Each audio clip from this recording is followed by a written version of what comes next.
Hello and welcome, everybody. It's time for the Lunchtime Discovery Series. Welcome to the North Carolina Museum of Natural Sciences and the North Carolina Office of Environmental Education's Lunchtime Discovery Series program, where nearly every Wednesday at noon, we gather right here around the glow of our computer screens to meet some interesting people doing really interesting work in the realms of science and nature, art, education, and more. It's good to be with you all for another program. This year's programs, I've got to say, the folks in the Environmental Education Office have been like swinging for the fences and getting incredible topics and amazing guest speakers on the program. I'm very impressed. We've had amazing conversations about all kinds of great topics. And of course, it looks like for the month of April, they've really outdone themselves. They've decided to celebrate Earth Day all month long. So make sure that you're checking out the website and the Twitter feeds for the Office of Environmental Education and the museum's website, where we have information about this month's upcoming programs, because we're going to be getting into some really cool and exciting topics, and you're going to want to stay clued in and glued in to what's going on right here with the Lunchtime Discovery Series.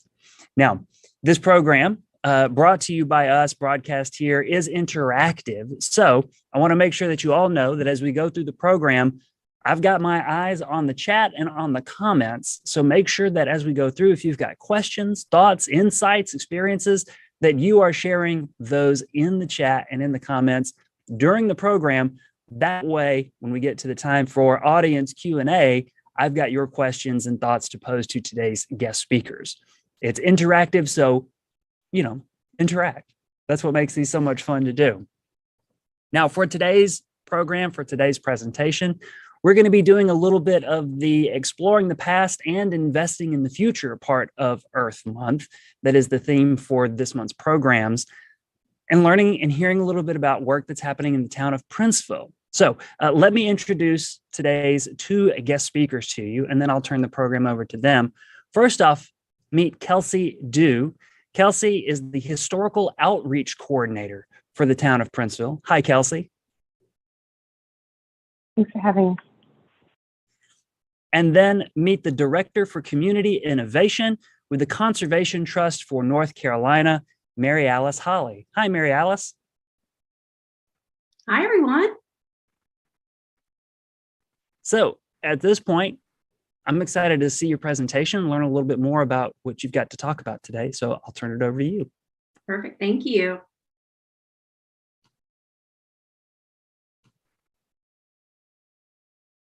Welcome, everyone. My name is Kelsi Dew, and I'm the Historical Outreach Coordinator for the town of Princeville. And I'm also a Princeville resident, and I own a local urban homestead here.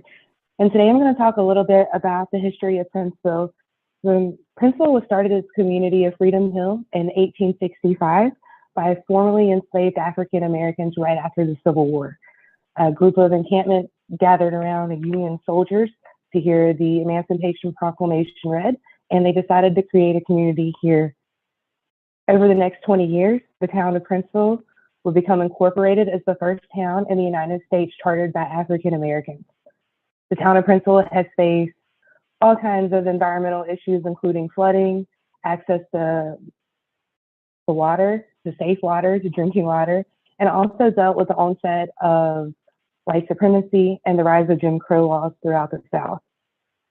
In the 1960s, town officials began advocating for a levee to be built around Princeville to help protect against the Tar River flooding.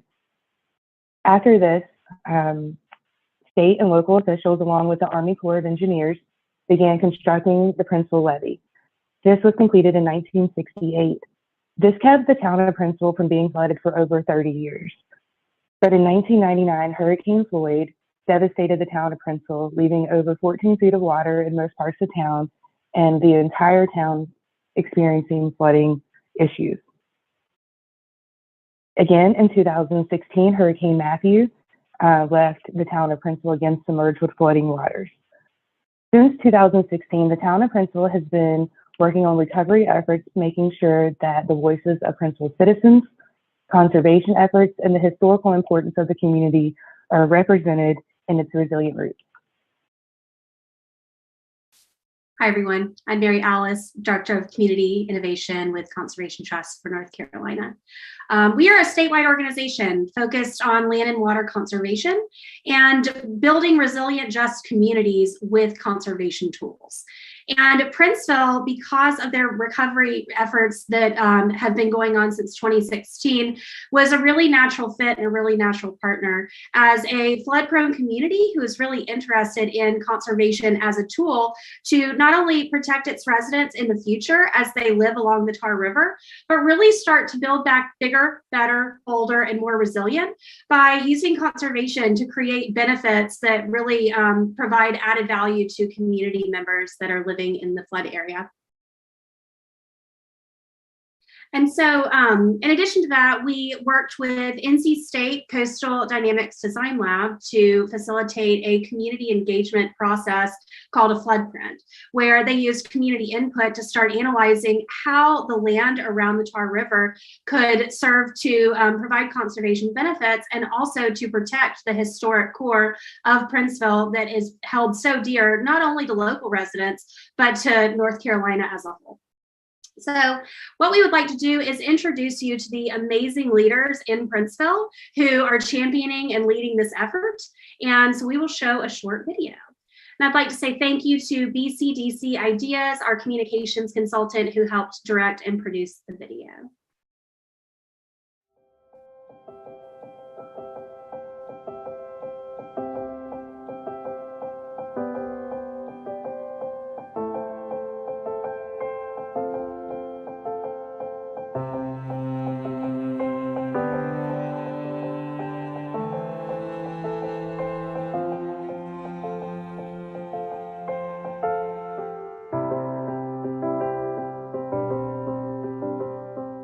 The thing that makes Princeville special is what our forefathers endured. They shed their blood, sweat, and tears right on these grounds that we're standing on now. And these are real sacred grounds because this was right after slavery was over.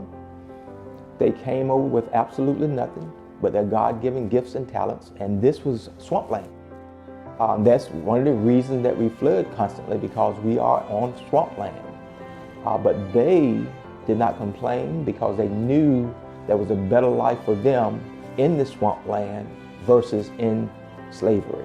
Princeville was in a unique place, is in a unique place adjacent to the Tar River, and the elevation of the community is prone for flooding. So flooding was repetitive as early as the 1800s until 1999 when Hurricane Floyd came and devastated the entire community. The community is still under recovery as a result of Hurricane Matthew in 2016. When the hurricane came, it just wiped out. It was total devastation for the kids. It was just really traumatic for them because it took everything they knew and displaced them. The community was very active and vocal in making sure that the school was rebuilt. Because I think it would have been easy for them to just send students to other schools and not even have to rebuild.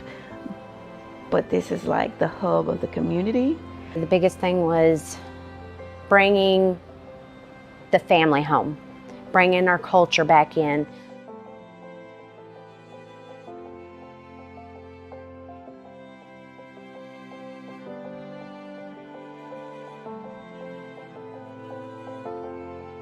The town feels very fortunate that we can see the long-term relationship, the commitment of the project to include the Heritage Walking Trail, to include the rain garden for the Princeville Elementary School, and it shows Princeville citizens that there's a true investment, a true commitment, and a true partnership in sustaining Princeville. So having several partners working in harmony for the best interests of Princeville and protection of Princeville is just like a dream come true.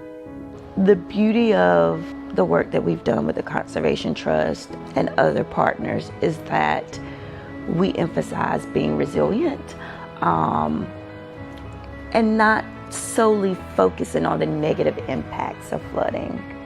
And what they have done is just a beautiful rain garden, the trail, and what that does, of course, not only does it help us make the floods less severe if it were to occur again, but it's a teaching point for our students to get them involved, to get them knowledgeable about things of that conservation, how important it is, not only for Princeville, but countrywide. If they leave and want to go someplace else, those type things are still going to be important because global warming is real.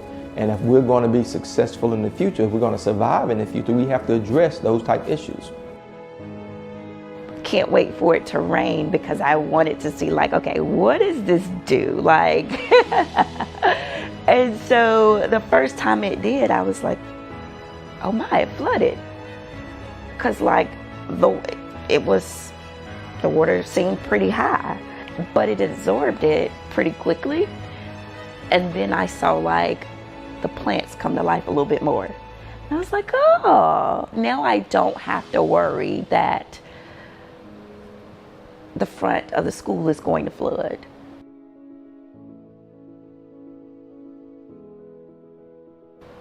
To be honest, when they first said we're going to build a trail over there, I was like, okay, all those trees and those woods, okay, this should be interesting. But now I can't imagine that space without the trail. Wow.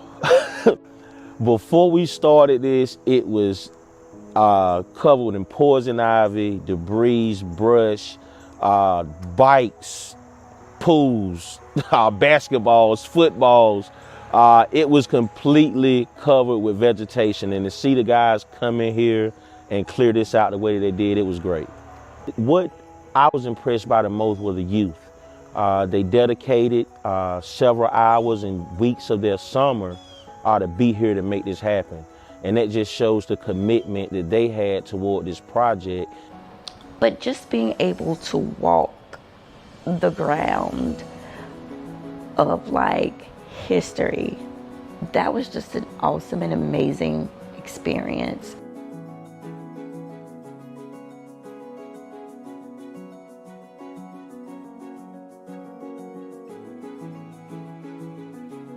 And so students read a book, I Am Enough, in their ELA classes, and so then the art teacher got them to do self-portraits. And then the NC State group decided like we could use these to put in the outdoor learning space. But just being able to see like their faces, just like it really made my heart smile, because we did this work for them, and to have that put into the space, I think has just been like icing on the cake. We have so many different organizations that called us and wanted to assist, and we vetted and made sure that we have people that's coming here that are true to what they're saying. Conservation Trust lived up to that billing.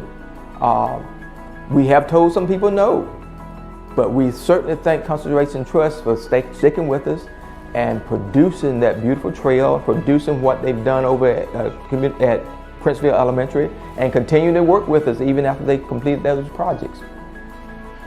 So those things that we're doing is making a positive impact, not only on the town of Princeville, but other communities as well. The town is hoping that we can continue to be utilized as a model and a guide for other communities who are faced with the same struggling episodes with flooding or other natural disasters. For us, it's an emergency preparedness tool for the community of Princeville. It's given citizens who may feel hopeless, has given them a relief of hope.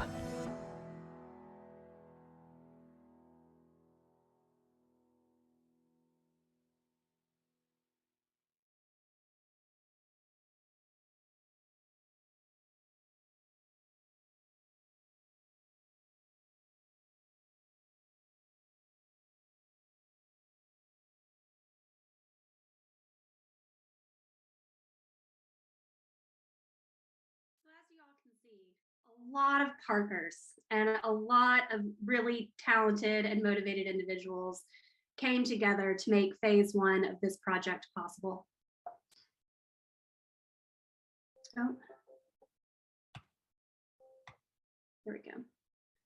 And so here's an aerial of the Tar River, and it just kind of gives you an idea of how conservation can really be a tool to help communities like Princeville across North Carolina.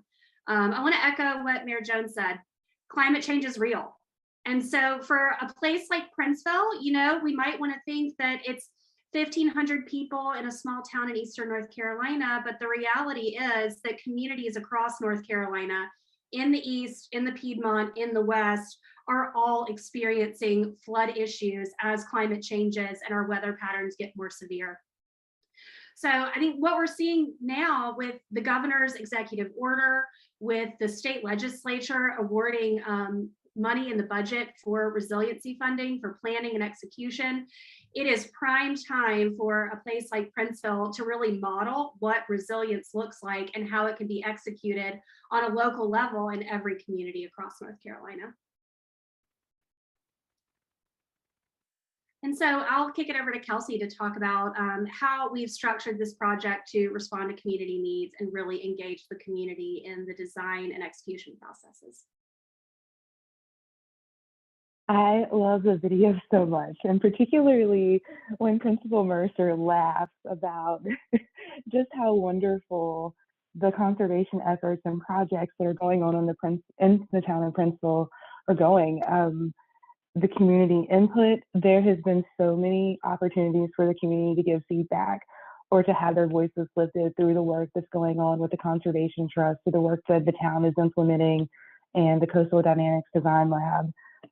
And that's really what's driving this overall force of community conservation and sustainability, is ensuring that Princeville residents are having their voices heard, that the historical component and the cultural importance of Princeville is at the forefront of all of that. You know, looking at the grain gardens and how that's assisting outside of the Princeville Elementary School, and dealing with the flooding on Lawson Street and those sorts of things, it gives an example of how Princeville residents can implement these smaller scale flooding issues, you know, how we can relieve those in small scale areas and address those in our own yards, in our own community, you know, areas, because we're kind of spread out. And so that gives us hope, that gives an excitement, it gives us something to look forward to. You know, you're talking about buy-in from communities and organizations across the state playing into your small rural town that's east of the 95 corridor. That means a lot to Princeville residents and the town. And with youth, the trail use has been exciting. You know, the Princeville Elementary School students are using it, Princeville residents are using it. It gives a designated space for residents to walk through the historical corridor and be able to experience Princeville in a way that we haven't been able to before, with walking those, you know, walking that path. And as the trail continues to develop with historical information, conservation information, it's going to be an educational tool too. So people outside of the community, when they come into the town, they can visit this heritage walking trail, they can look at the efforts that are going on, and then maybe take some of that back to their own communities too.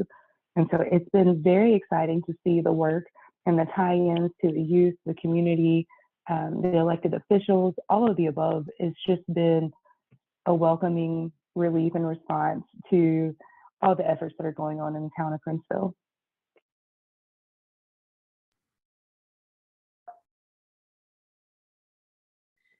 And people often ask me, how can we replicate these really amazing partnerships that are happening between Conservation Trust, NC State, Town of Princeville, and others in our community?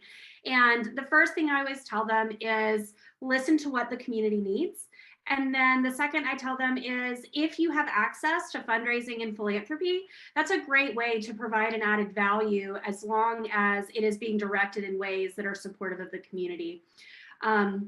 Additionally, we think all the time about, as environmental educators working in communities, as conservationists, that we need to start expanding our view of what conservation, stewardship, and ethic really means in communities in North Carolina. And so something that I think our partnership is particularly proud of is how we invested in local youth to execute various portions of the project. So we partnered with Conservation Corps North Carolina, which was previously a program of CTNC before becoming its own standalone organization for the state. And we provided full-time paid opportunities to high school students, many of whom were actually students at the elementary school before it was closed down during Matthew. And so our hope is that we can continue this partnership long term so that the elementary school students today that are experiencing the rain gardens and walking along the trail will then have an opportunity to join Corps and provide conservation benefits to the community when they become old enough to participate.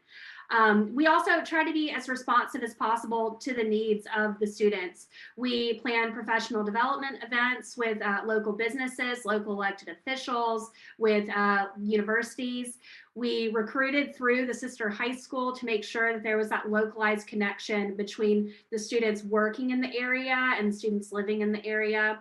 We worked with a retail and philanthropic partner to provide all of the gear. So that way there was absolutely no barrier to applying and getting involved. And then we're really excited to we have returning applicants. We're going to do another summer of Conservation Corps with the town of Princeville, focused on another section of the historic town at the Heritage Riverfront Park. And so for us, we really see investing in the youth as not only giving them the jobs, but giving them the tools to really become conservation environmental stewards. And also in a way that really gets the entire family network connected to CTNC, to the town of Princeville. And it gives them, as they said in the video, a sense of hope for what comes next for the town over the next few years as they can continue their resilient recovery efforts. So how does this all tie in together? You know, historical component and cultural components of the town of Princeville and conservation. And that is really bringing to light the adapting to living within a floodplain. And Princeville residents have been doing this for 137 years. But with the external partnerships and collaboration, we're really being able to highlight some of these new age adaptations to dealing with climate change and addressing living within a floodplain. And we see that with the Princeville Elementary School, with the rain gardens and the walking trail. And then we also see that with the flood print. And so I guess I should back up a little bit. You know, the Princeville flood print is really the guiding document that is leading the town forward with all of its recovery efforts. So the flood print breaks down the 8 FEMA land use mitigations that can, the 8 land uses for mitigation for FEMA. So focusing on community gardens, wetlands, and other ways to adapt to living with flooding or mitigated properties.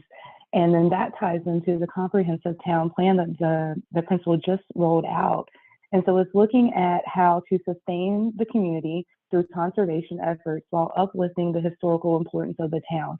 So we have economic development opportunities. The town purchased 53 and 88 acres that's going to focus on commercial development and additional housing and affordable housing, while also implementing gardens, community gardens, and access to food and educational opportunities. There's so many things that are all working together that are based around conservation and uplifting the history of Princeville that tie into moving the town forward.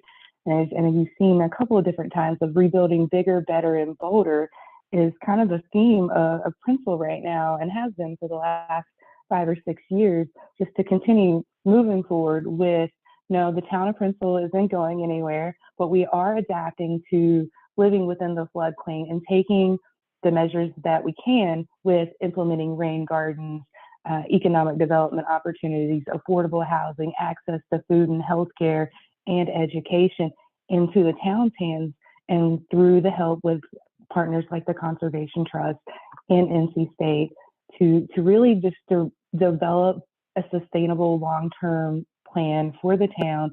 And it's not just a plan, it's being implemented. So you can see that with the Princeville Elementary School. And coming up, you know, we're developing Heritage Park. That's going to be the home for the Princeville Farmers Market. And the farmers market will be fueled by community gardens and local farmers. And so you have this whole interactive plan to just sustain the community of Princeville, and not in a way that's erasing the past, but it's uplifting the past. It's acknowledging the people that came before, the folks that started the community of Freedom Hill in 1865 and then developed and incorporated the town 20 years later. You're really building upon those resilient roots that are already in the community and are already driven into the citizens, and then adding these additional resources in to sustain the future of the town.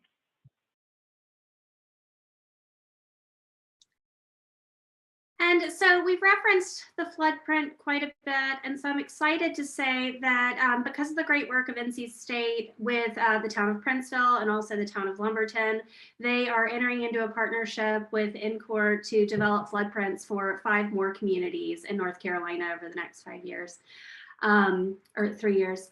And so for us, it's a phased approach. This is a 50-page document that was designed with a multi-phase execution process with input from the town.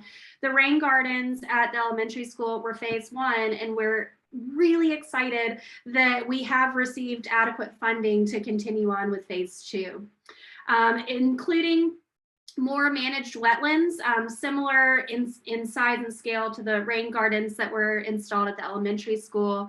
We're also going to be doing tree plantings along Main Street that will have carbon absorption benefits, addition of habitat. We'll also create shade that reduces the temperature of the sidewalks for pedestrians walking to the recently reopened senior center and town hall. We're also going to be engaging with the local youth to do more conservation improvements at Heritage Park while the town brings the farmers market online.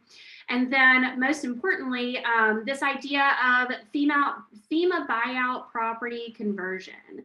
So in towns all over North Carolina, after a flood occurs, when homeowners have the opportunity to kind of get out of their situation with FEMA funding, the vacant land is left and acquired by the town. So for us, we really want to work with Princeville to identify what are better ways to use these vacant lots. What are ways that are really going to bring benefit to the community? And it's more of a inspiration for the future than a reminder of the past. And so we are looking at identifying several vacant parcels under town ownership that we will be converting to a model community garden. And we'll be working with local town residents to kind of manage the small scale agriculture and food production coming from that garden. The hope would be, if it goes well, we can continue with more installations like this. CTNC sees our partnership with Princeville working on the phased approach outlined in the flood print to go on for about 10 years and in about 18-month intervals. And so we were so extremely excited about the success of the rain gardens and the trail connector from phase 1. We're really excited to kind of continue to build on this idea with kind of larger scale interventions in phase 2. And we're really hoping that these ideas can really start spurring inspiration for other communities to think about how they're utilizing their land as well. And also, the last thing I'll add about planning is, I think as conservation and government officials, we sometimes get fatigued with planning. I know that small towns in recovery also get fatigued with planning, but I love this partnership because we are really cracking the nut on how to execute plans in small, manageable bits for not kind of extreme amounts of money. All of this is very manageable in a phased approach. And it's something that I think we are excited to really explore as other flood prints become available to towns and other towns get excited about what's happening in Princeville and want to replicate it for their community.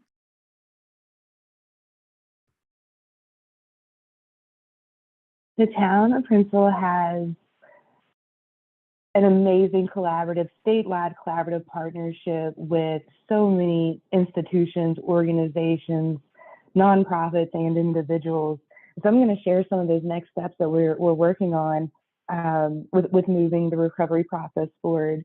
And the first one is with ECU, and it's with the Coastline and Peoples Grant, and it's COPE for short. And it's basically focusing on citizen-based science projects in the town of Princeville and 4 other communities in eastern North Carolina that deal with flooding events. And so what this is going to do is it's going to bring youth, middle school and high school students together for a summer camp focusing on each community's needs. So in the town of Princeville, we are currently developing what that program will look like, and it's really tailored to the needs of the town. So the town has a voice in what this program is going to become. And then also inputting into how this is going to tie into the floodprint, to the comprehensive plan, and to other partnerships that are already happening. And one of those we will see with CTNC and also NC Growth. With UNCG in Greensboro, we've had the opportunity to work and collaborate on creating the Community Placemaking Action Lab. And that has focused on highlighting Princeville residents' voices through using legislative theater. And last fall, we were able to hold an event that took into account a couple of different residents' voices and focused on access to food and a local farmers market. And through that, we've been able to continue this collaboration, and there'll be a series of events coming up in the fall, and also another class held through UNCG where Princeville residents will be able to take place with that, and then continuing to develop kind of a different way of addressing government needs, community needs, individual needs, and giving a platform through a theater perspective to get some of those voices out that may not be able to be received in other settings. And then also with UNCG, the Portraits of Humanity exhibit focuses on the town of Princeville residents through portraits, and it has been traveling the world since 2019, and it's going to return to North Carolina in February of 2023. It's going to be hosted by the town of Princeville for a month and a half, and then it'll go back to UNCG in Greensboro, and it'll be hosted there. So we are really excited about that exhibit coming back to Princeville, and we will host that in February of 2023. We have partnered with NC Growth, which is through the University of North Carolina at Chapel Hill, and they have been working on a commercial and residential marketing plans for the 53 and 88 acres and how to tie that into economic growth and residential growth and tie in the new acreage in with the existing corridor of Princeville. And so you get an expansion of the community and of the town, and making sure you have those interconnectors and able to market the community in a way that's going to draw in commercial development and as a residential. The town has worked extensively with the North Carolina Office of Resilience and Recovery. They have been an extremely crucial part of the recovery process since 2016 with Matthew, and the town has continuously worked with on the task force with that, and discussions with other communities. It's really brought in a connection with other communities who are dealing with flooding situations that are similar. So being able to share the floodprint, being able to share the rain gardens and the conservation work across the state, and particularly with Eastern North Carolina communities who are dealing with flooding. So that's been an amazing resource and partnership and collaboration that has really excelled the recovery process for the town. And then the Upper Coastal Plains Council of Governments, they work with 5 Eastern North Carolina counties, and they are amazing working with, not just the recovery process, but ensuring that communities have access to broadband, have the support they need, especially small communities with limited access and capacity. And so you get all these working components together that are building, a part of the floodprint. It's building upon the recovery process. And without that collaboration, you would still have these projects happening, but because they all build off of the strength of each other, and they all play into this overlying long-term sustainability for the town of Princeville, you get an inner working connection that's it's phenomenal. And it all goes back to uplifting the resiliency, the culture, the history, and the future of Princeville. Well, thank you, everyone. And that is a brief overview of all of the incredible things going on within the town. And again, CTMC just feels extremely lucky to be a part of just one aspect of all of the amazing partnerships that are happening. But we're also really happy to help bridge the connections between conservation and economic development for growth and recovery for these communities in North Carolina. So what we'll do now is open it up for questions. Thanks, Chris. Kelsi, Mary Alice, thank you very much. What an incredible presentation. I very much enjoyed this. Getting to hear from people, I'm going to say I enjoyed it so much because getting to hear from people who have figured out how to bridge community partnerships, governments, nonprofits, and then do the work that seems challenging and difficult, although it seems easy on the surface, of like listening to communities and then building economic and conservation systems to meet the needs of a community and prepare and plan for the future. That's really special. And I'm so impressed that y'all were able to make that happen. And Thank so, yeah, I'll remind, some comments are starting to roll in, appreciations for the great job that you've done. I'll remind all of our viewers that go ahead and drop your thoughts and questions in the chat as well, things that you want to know from our two guest speakers. I'm going to look there in just a moment to get everybody's thoughts and then share those questions with our speakers. But to get us started, I'm curious if you can maybe take us back a little bit, because in a lot of these presentations, we've heard about partnerships and community programs. Normally we hear about them from one side or the other. Like we hear about, a place's history and culture, or we hear about a place's conservation programs. But y'all managed to bring the two together. But I have the sense that maybe those first conversations, not that they were difficult, but since the two sides haven't always come together, how did you begin to bridge those, what may have been gaps? I don't want to assume that there were gaps, but maybe. I can start from Conservation Trust, and in 2018, we started a strategic planning process among board and staff and really tried to look at, in the 21st century, what are the issues that are going to be impacting North Carolinians, and where does conservation play a role? And we really early on determined that climate change, community benefits, and racial equity were going to be the three guiding priorities that we really wanted to focus all of our work. We had a deep history of diversity and equity within the history of the organization. We had a number of youth programs, including Conservation Corps and AmeriCorps, from which Kelsi is an alum of our AmeriCorps program. And so I feel like we had all of the individual pieces that we just needed to figure out how to put them together. And I think the stars really aligned. We were introduced to NC State, and we were introduced to the town of Princeville through the Council of Governments. And I think, and I'll let Kelsi speak to this, but there was already a sense of conservation as part of their story and part of the answer to their challenges. And so it was a really natural place for the two of us to align our already established goals. And Kelsi, I'll unmute. Yeah, I was going to unmute myself. And so with the town of Princeville, historically, the community members and citizens have taken their own perspective into conservation, whether that was building a small levee back in the 1890s to deal with flooding from the Tara River, or raising their homes onto stilts and that sort of thing. And so you have a historical conservation component to be able to even allow the town of Princeville to continue to exist, that's rooted in the citizens and driving that forward.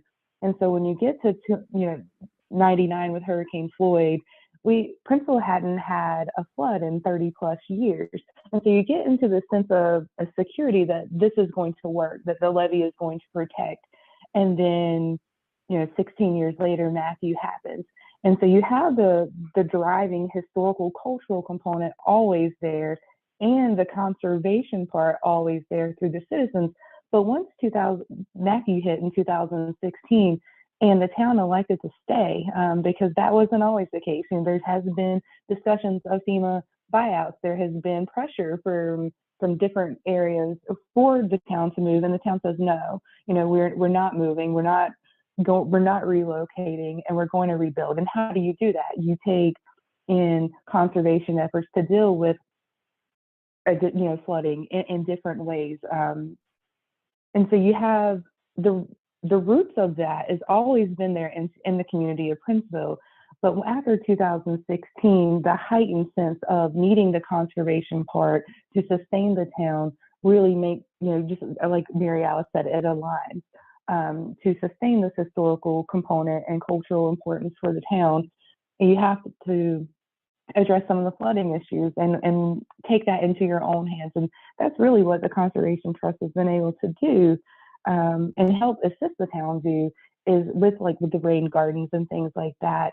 So it's just elevating the roots that are already in the community and sustaining it for the future.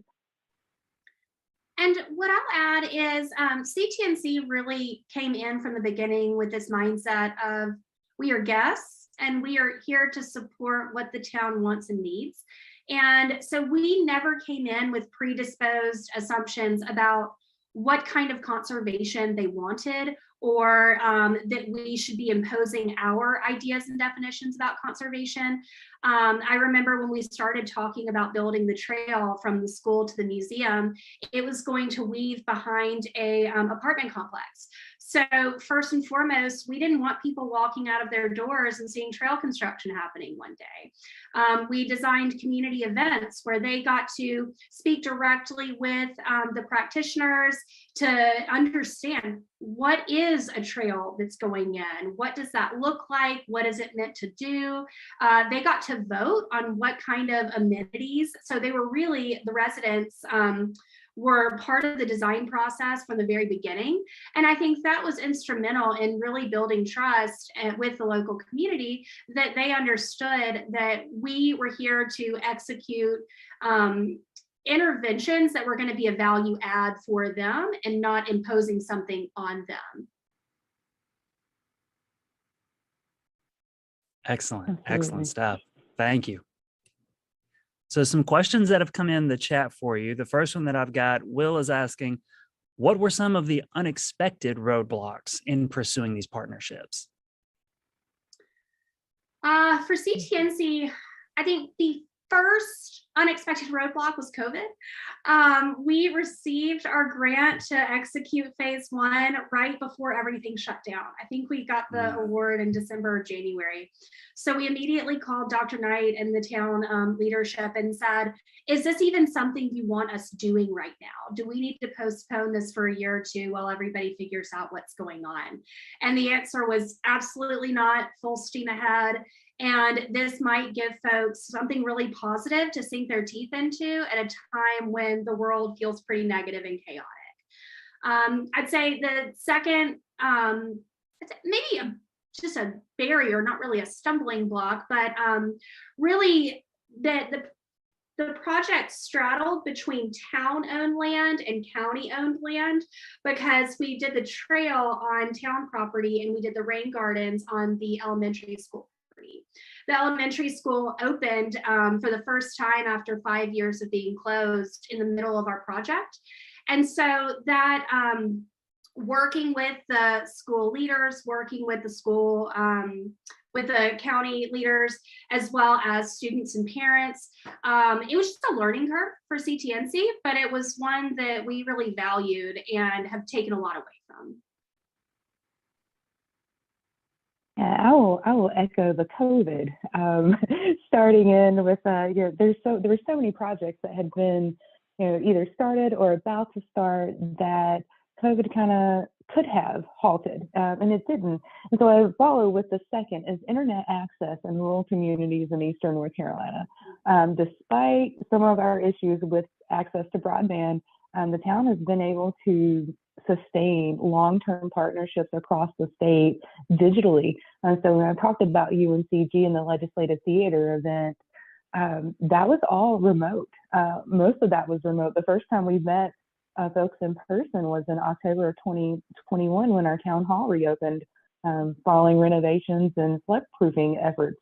And so you have these barriers, but you see a transition into dealing with COVID, with internet access, issues like that, that actually sustained and made those partnerships stronger.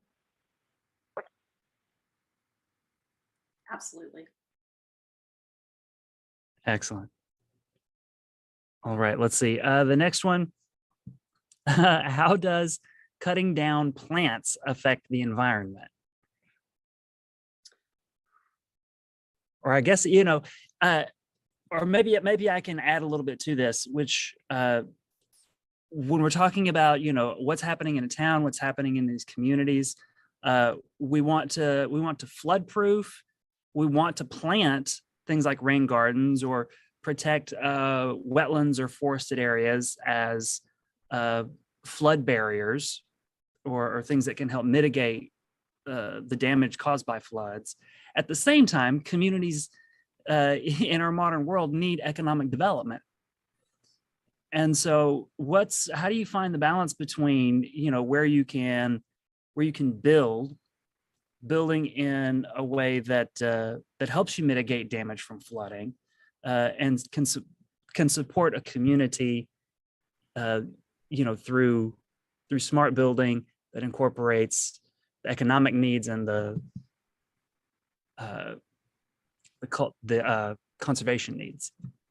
Yeah, I would say it really starts with smart planning. And that is at the heart of this project between CTNC, Princeville, and all of our other partners. Is we have a plan that balances development, preservation, and conservation. And we are also focusing just as much on habitat creation as habitat preservation, as helping the town identify how they can build smarter in the future. And then outside of Princeville, I would name in Raleigh. So Raleigh has a program called the Raleigh's Watershed Protection Program, Upper News Clean Water Initiative, where they are conserving land in the floodplain north of the Falls Lake and Jordan Lake drinking water resources. So again, that's where smart planning comes into effect now, so that we can start kind of planning for and mitigate some of these challenges down the road related to water quantity issues, but also water quality issues.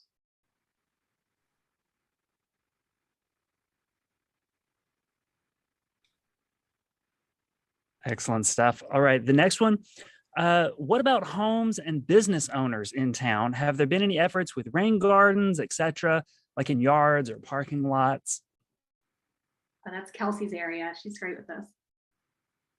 Oh, soon. So, Mary Alice talked about a phased project. And so some of the upcoming projects for in town are addressing the Main Street corridor, community gardens, and how to provide educational opportunities to residents to implement a rain garden. With having an urban homestead here, some of the work that the Conservation Trust has done has been really instrumental to me and on my home, because everybody's water from my neighbors ran to one specific point in my yard, and it would be like, knee deep or larger, just from a regular flooding, rain event. We're not talking mass flooding. We're talking small, heavy rain event. And so being able to look at how the rain gardens has helped at the elementary school, particularly in the parking lot and on Washington Street in the corner there, it's provided an example that can be implemented across other lots in town and your residential yards, that sort of thing. So I am looking forward to the town, the Conservation Trust, and other partners being able to implement and spread some of these interventions and mitigation efforts to other components. And I think that's one of the things that the COPE grant's going to work on with the science-based citizen programs, with tying in youth and middle school and high school students, is addressing that, seeing if there are residents who are interested in rain gardens added into their yards, or are there other areas of town that can be addressed in this way, along with tying into the work of the Conservation Trust and NC State.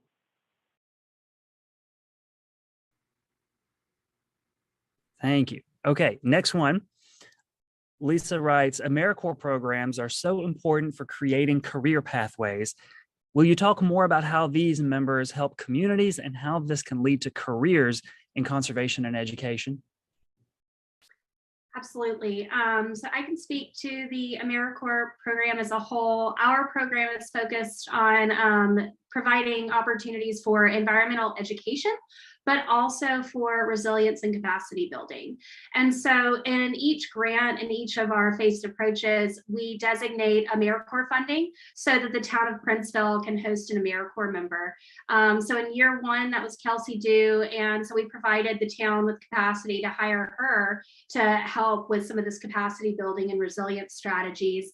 And then in year two, we were able to hire an environmental educator with the elementary school to be on campus with the community, really creating these connection points between the classroom inside and the classroom outside at the rain gardens. We installed educational signage and provided them with a curriculum to really foster those connections and understanding about environmental ed from K through 5 onward.